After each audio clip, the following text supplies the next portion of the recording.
Hi, you're listening to God, Ghosts, and Government, a weekly conversation with Senator Kim Jackson, where she'll reflect on her journey as an Episcopal priest, farmer, legislator, and much more. I'm your host, Sharitha J., and I'm honored to share this space with you. Let's begin. Hey, it's your girl Sharitha J, and we're back for another episode of God, Goats, and Government. Hey, Senator Jackson, how you doing? Hey girl, I am tired, but I'm fine. I'm fine. Oh, tired. I suppose so. You've had a pretty interesting week. I guess you don't get to really just sit down during session. They actually want you all to do a little bit of work under the gold dome. Yeah. Somebody described this week as being like a dog year or like I don't, but like basically how like 1 week feels like a whole year.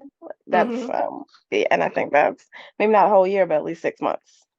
Ooh. Well, let's get into it. Tell me about what's been happening under the gold dome, because I have this unique perspective in which I get to kind of engage with your social media on the back end, and I got to tell you, I, for a moment I thought you were gearing up to get trolled. I'm just gonna be honest. I saw a lot of angry faces popping up as reactions, and I'm like, oh goodness. I'm like, what did Kim say? What did what did what is happening? But I believe it was in response to HB 1170, the puberty blocker bill. Well, I mean, it really was a Narcan bill, like that, but it became Oh. a in addition to Narcan, a puberty blocker bill. So yeah, I mean, I think that the angry faces were not about my comments, although they may be. I definitely have people who do not appreciate or agree with my perspective on allowing children to have access to puberty blockers. But I'm pretty sure they were angry about the content, which was the whole discussion about how that bill was introduced to committee, Mm-hmm. which was just shady. I mean, it was so shady that for the first time in my memory, there were articles and editorials about the shadiness of its arrival Oh, because interesting. the bill was a substitute for this Narcan bill. So, like, I read all the bills before I go to committee. That's kind of my thing. I want to make sure I'm prepared. In fact, on this particular day, I read the bills for committee and I determined that none of them were controversial. So, and there are a lot of people on that committee, a lot of Dems anyway. So I was like, I'm actually not going to go. I need to go and try to find a vehicle for my other bill. And I wanted to like work with another senator on my other bill. So I was just like totally not going to be there because the bills were easy. I mean, it's Narcan and government buildings. Like that's a great bill, right? AEDs and government buildings. And so I was walking past the committee meeting to go to the senator's office, and a lobbyist actually stopped me and was like, "Hey, Kim, do you know they have a puberty blocker bill in HHS?" And I'm just like, "What?" And I go in, but here's how shady it was. His own staff did not know that he had substituted that bill with a puberty blocker bill. So, like the people who, set up the folders for us to put on the table, they did not know. It was a complete just switcheroo. The original sponsor, maybe like he took over the bill. The guy who was there to testify about putting Narcan in government buildings was just like, whoa, I just came here to testify about Narcan. I don't know anything about puberty blockers. It's just a mess. And it was gross. And the way that it was done, because the reality is they can always win, right? They've got numbers on their side. So there's really no reason to just like spring things on us like that, unless you just really, really don't want to have to hear from people who are going to tell you all the reasons that you're wrong. And You that's what we know, have. yeah, that's exactly what I was thinking. You're not giving people, Georgians, the opportunity to speak up for themselves in this particular area. And man, we talked about this in our crossover day episode and leading up, even in how it works in our how it works series, about there being um, certain strategies that are used, especially after crossover date, it kind of gets particular views, particular bills passed. So this is definitely, I'm not surprised. I wish that I could say that I'm surprised, but come on now, give people a chance. Yeah, I mean, and he had it set up so he had his own testifiers because that was a one pager in our folder, but nobody else knew. So nobody had signed up to talk about, I asked one of the doctors who spoke, who's an endocrinologist, who's very anti-trans, comes from an organization that is known for its belief in conversion therapy and all these things. I just asked him, I'm like, do you do this work? Do you work with children who have gender dysphoria? And he's like, oh, I Mhm. just send them to therapy. And I'm like, but do you actually have experience doing this work? No, because he doesn't believe in it, right? So we had no experts who actually work at gender clinics to come and speak to why this bill was not good. Mm. So it's really bad. Came in completely unexpecting to need to talk about this issue, very much blindsided. But because I've talked about it so much in the year past, I was Mhm. ready. And I mean, I came in a really strong defense. Shout out to my colleague, Senator Nan Orrock, who also really took the reins and tried to fight back this bad bill. Mhm. At some point, I got so desperate, I even called a question about some rules and whether or not the people who were in the room were really allowed to vote. So we had to take a recess to read the rules. Like it was a whole thing. It was a whole thing. So I don't think that's desperation. That's I mean, you're using the tools that you have. I mean, can you this is certainly a disheartening move. Yeah, but before we move on, I definitely can you share um the feelings that you had in that moment when you found out like this was happening? What was it like to hold that space on that day? yeah, I mean, I think my initial reaction was, man, these people lied. Um, because last year we had this whole conversation about how we weren't going to ban puberty blockers. We won't ban, cross-sex hormone therapy. We would ban surgeries, but we weren't going to take away puberty blockers because we wanted these young people to be able to have a pause as they went through their discernment process about their gender identity. So my initial reaction was, man, these people lied. I probably had some special words that give us an Mhm. Mhm. expletive rating. Um, Right. and then I was just like, my next reaction was, okay, like time to fight. You know that saying, like always be ready. I'm like, Mhm. I'm Stay ready, ready. you don't have to get ready.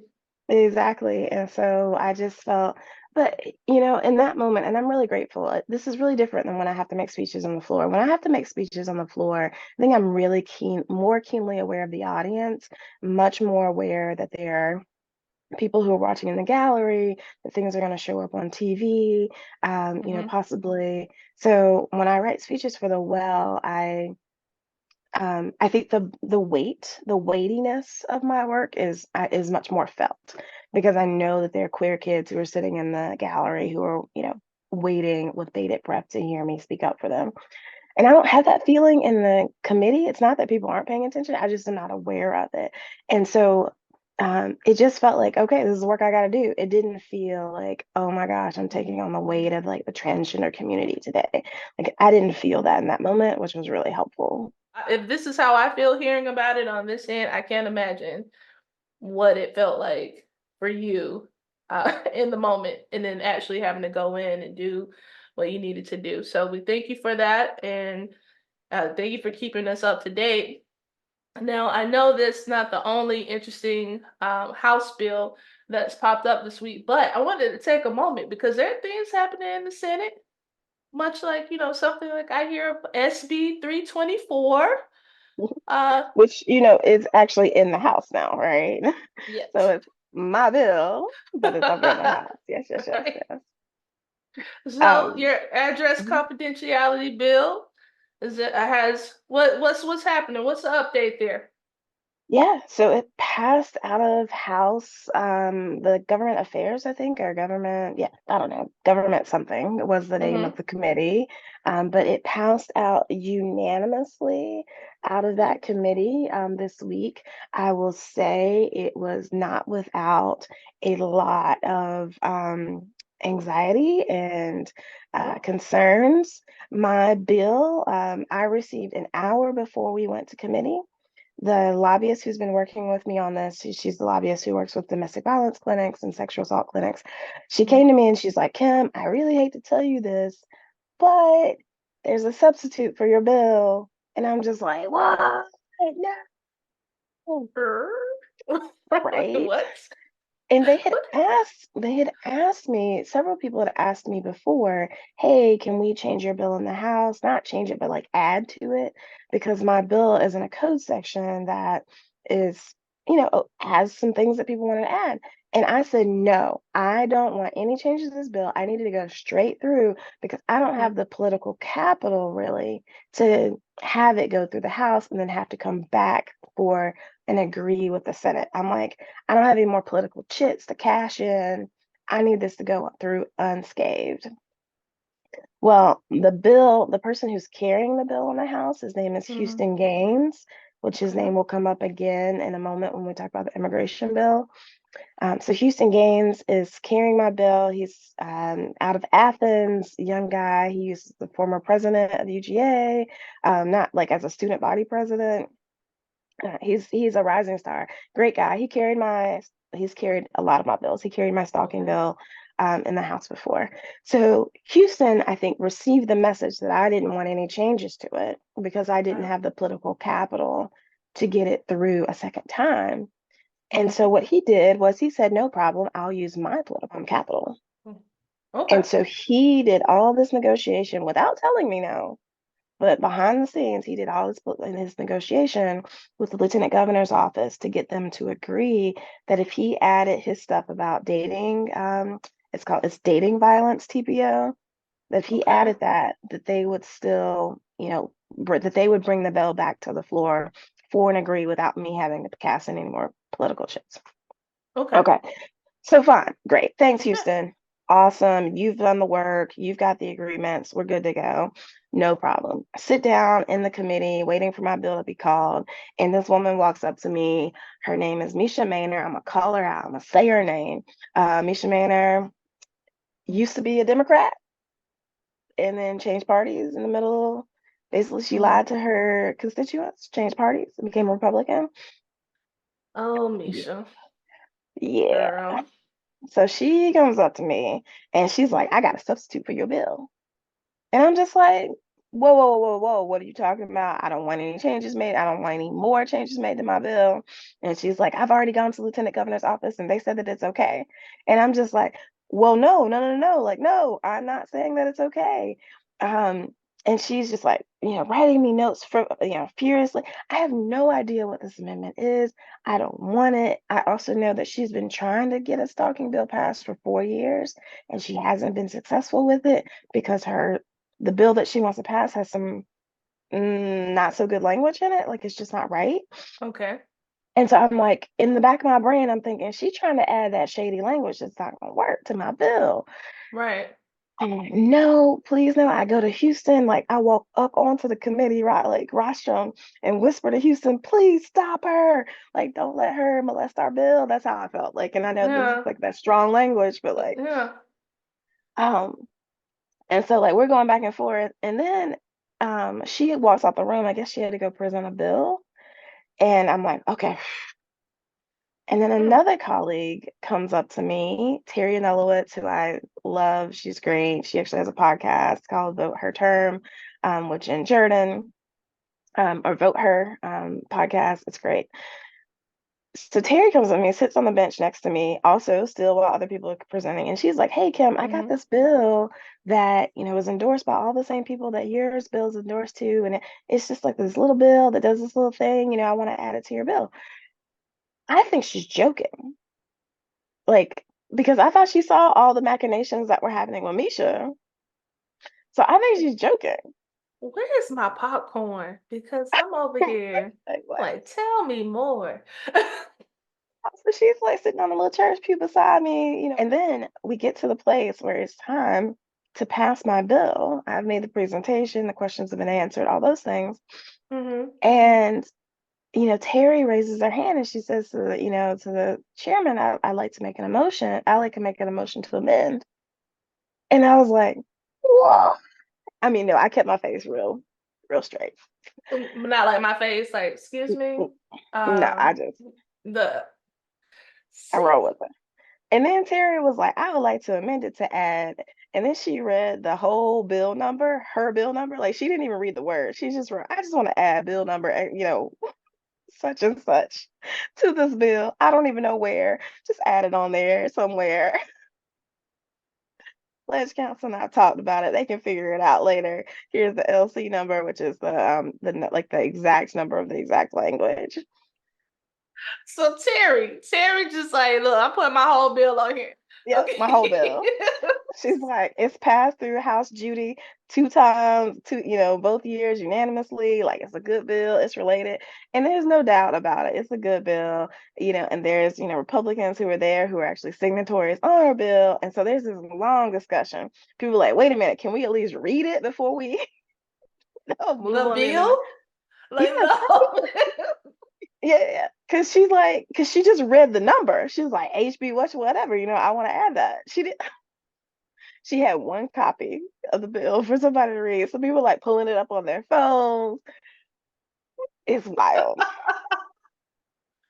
And I'm just like sitting there and I'm looking, trying to find an ally on that committee who can read my brain, like my eyes. 'Cause my face can't say anything, but my eyes are like desperately like making eye contact strongly to be Like, like, what? please shut this down. Um, one of the Republican guys, he's like, well, how does the bill's author feel about this amendment? And I know how to play the game. So I'm just like, well, I trust Representative Nolowitz. She's a good friend of mine. I know that she has good work product. So, I'm okay with it. But we really need to ask the House sponsor, Houston Gaines, who will be carrying it in the House because he would be the one who would have to represent the language. Mhm. Houston, right? I'm like, come on, man. And I'm like staring him down. And he's like, I don't know. I mean, it is a good bill, but we haven't gotten it cleared. But he's not just clear mouthed and saying no. So it's getting perilous. Like it's starting to look like this amendment is Wow. gonna pass. Wow.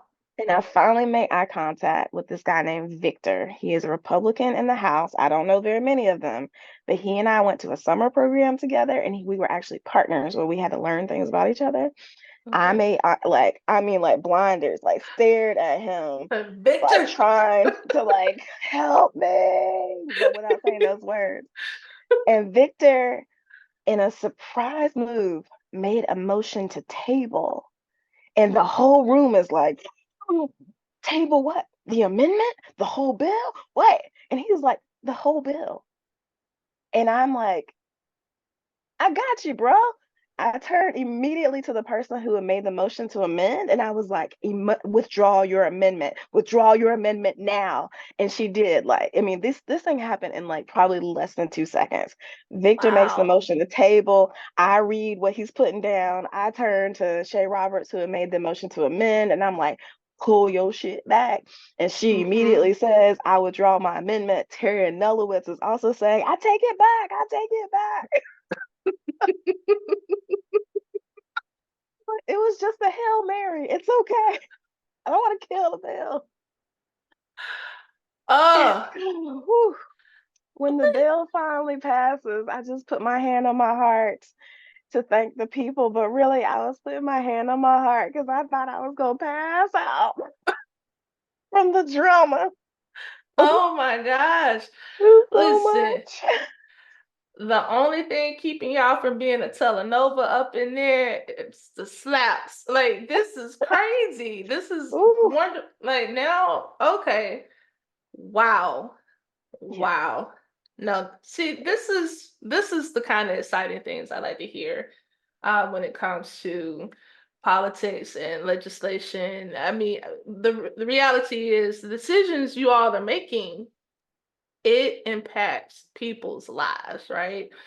So to have this behind the scenes look of like this is what's happening, but also knowing that there are other motivations that are happening and people are Mhm, showing up, like this is crazy because I mean I can imagine you giving the look like somebody made eye contact with me. mhm. So anybody, like I'm staring into someone's soul.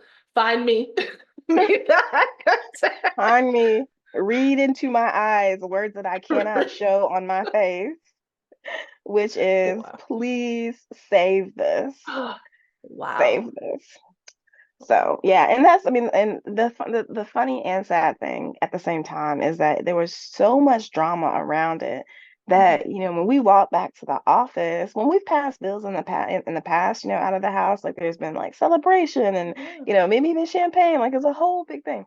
But that thing was so emotionally exhausting that we walked back into the office, and Tina, my LA, she hadn't been able to watch it, so she's like, "Y'all okay? Did it pass? What happened?" Yeah. And I was like, "Oh, you guys, we passed the bill." Like what? Like I think we just had so much like relief and like what the Oh hell my just happened on gosh. our face that we forgot to even celebrate. They're like, "No, no, no, we passed the bill and we've worked out all of the mechanics of it. This bill, I mean, you guys, it would take an act of craziness, ridiculousness for this bill not to pass. Like we have done the work. It is, I feel very strongly this is going to become a law, and we could not celebrate it in that moment because of all the like Wow. shocking factors that happened behind the scenes. March Madness. You Yeah, guys are already hopping into it. This is, that's right. I know typically we use that for NCAA basketball, but Yeah, clearly uh you guys under the gold dome want to get a jump start. for Well, real, for real. So, but congratulations. thank Congratulations. you. And I do want to say I was not mad at Terry. I respect her her Hail Mary. And I was being honest when I said like I do trust her. I think she has a Yeah. great bill. And in fact, I want to introduce it next year on the Senate side, just so hopefully we can meet together on it. But yeah, it was Yeah. going to torpedo everything, I think, in the end, and that's what we were afraid of. So Yeah. much gratitude to her for backing down immediately when she saw, and just huge shout out to these strange bedfellows. Like Victor and I probably don't vote alike on hardly anything else, but he saved my bill that day by making that motion to table. So a lot of gratitude all around for how that all ended up. Oh, wow. On that note, let's make our way because that's good news. So we love the good news. We again, congratulations. But as you referred to it, what did we say? We didn't say dog days. We said dog year. Felt This like a has dog been year, a this long has week. been a jam-packed week, and the let's just go ahead and put it on the table. The latest immigration bill, I believe it's HB 1105. Yeah, so it's a bill. It's an anti-immigration bill, is really what it is at its heart. It was introduced before Laken Riley was murdered in Athens, tragically, but it has certainly had a lot of amendments and changes since that very tragic death that are designed to target specifically the migrant community, but also to target so-called sanctuary cities. So, like Athens has made themselves proclaim themselves as a place of welcome. Sanctuary cities are illegal in Georgia already, um, Hmm. but they're trying to like add some teeth to it. The bill is super problematic for a couple of things. One, it basically encourages police to racially profile folks, and it really does. I mean, like that's really I what it does. mean, do they Yeah. need help with that? Well, here's the thing. It doesn't just encourage it; it punishes them essentially if they don't, because if they do not, let's say they stop somebody who for a traffic violation, and if they don't verify that they're a U.S. citizen or at least like make attempts, it's very strange. It's weirdly written, but ultimately the jailer or the sheriff can be brought up on a misdemeanor. Like they are making it a Wow. crime for the police to not do this thing. Like it's super unusual. I mean, obviously police have to follow the rules, but for them to make a rule that's specific to them not following a different rule is right, it's strange. But it gets worse. It's essentially it's a defunding mechanism. It defunds local sheriff's offices if they don't follow up and make sure that they get there. If somebody is here and has an immigration detainer from ICE, so let's say ICE is like, that name is familiar to us. We're not sure if they're supposed to be here or not, so we need you to hold them Hmm. until we can come get them and explore further. Most jails are like, look, man, we don't have time to hold people for y'all. You want Right. us to pay and care for them and to hold them for 2 more days while y'all decide if you want to come pick them up. We ain't got time for that. This will make it illegal for a jailer to make that decision. Again, making it a misdemeanor. And the icing, there are two pieces of icing on the top that makes them ultimately the worst of the worst, I think. One is it threatens defunding of these police officers, of these sheriffs, or the counties that or cities that are making these actions. So a Hmm. city that says, hey, we are a welcoming place and we encourage our police officers to not racially profile, they could withhold state and federal funds from them. And for sheriffs, they will withhold state and federal funds from the sheriff's offices. So things that they use for extra state funds to support them, no more. So that's wild to me, right? Yeah. But then the true icing on the top of the cake, where I just lost it in committee when this amendment was introduced. If you are convicted of a misdemeanor, and remember, all traffic violations are misdemeanors. So if you're Hmm. convicted of a misdemeanor and you have an ICE detainer out for you, again, this means ICE says, let's use a really generic name like Kim Jackson. Hmm. ICE says, yeah, we've got a Kim Jackson in our system. We don't, so will you hold her so we can just verify that Kim Jackson is, you know, who she is? So if I get convicted for a misdemeanor, and by convicted just means I just say, okay, yeah, I was speeding and I paid my fine. If I get convicted for a misdemeanor and I have an ICE detainer on me, I will have to give my DNA to the sheriff. What? Yes. That I when that amendment was introduced, it was introduced in public safety, kind of in the ninth hour. I lost it. I was so like, what are you talking about? We don't treat people this way. We do not collect people's biological data for misdemeanor. I mean, it was yes. So hear me. I want to be clear about what this amendment does. If a person is convicted for a felony or a misdemeanor, because the amendment was introduced to say, like, there are these people who are illegal citizen or illegal, residents here who, do these heinous crimes of child molestation and rape, and so we need to get their DNA so we can catch them. And I'm like, okay, I hear that, but a misdemeanor, you get caught for a misdemeanor, a traffic violation, and you were convicted for it. So you plead guilty and say, yes, I was speeding. Yes, I made a left turn when I wasn't supposed to. If you say yes, and it turns out that your name is Jesus something, and that shows up, pings in the ICE system as the possibility that you might be here illegally, that you just might, not that you are, that you might, that we are suspicious, Because they can't confirm, especially if it's. right? They will have to swab your mouth and collect your DNA, which means, to take it a step further, after they say that Kim Jackson is in their system, and then ICE comes and picks me up, and then they're like, oh, like they do the interview and they figure out, oh, like, no, this is actually Kim Jackson, who is a US citizen. That means that this US citizen now has her DNA in a database for a misdemeanor.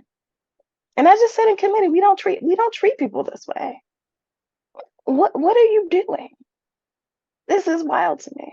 So that to me is the worst of the worst of the worst of that bill. At the end of the day, is just because it's such a violation of people's right to privacy, and it may actually be the thing that kills the bill. So maybe it's not a bad thing in the end. Wow. Wow. Just, Yeah, I'm not even wow. Whoa. Like, yeah, stop. Just full stop. Like, yeah, yeah, you've certainly had a week. yeah, For yeah. sure.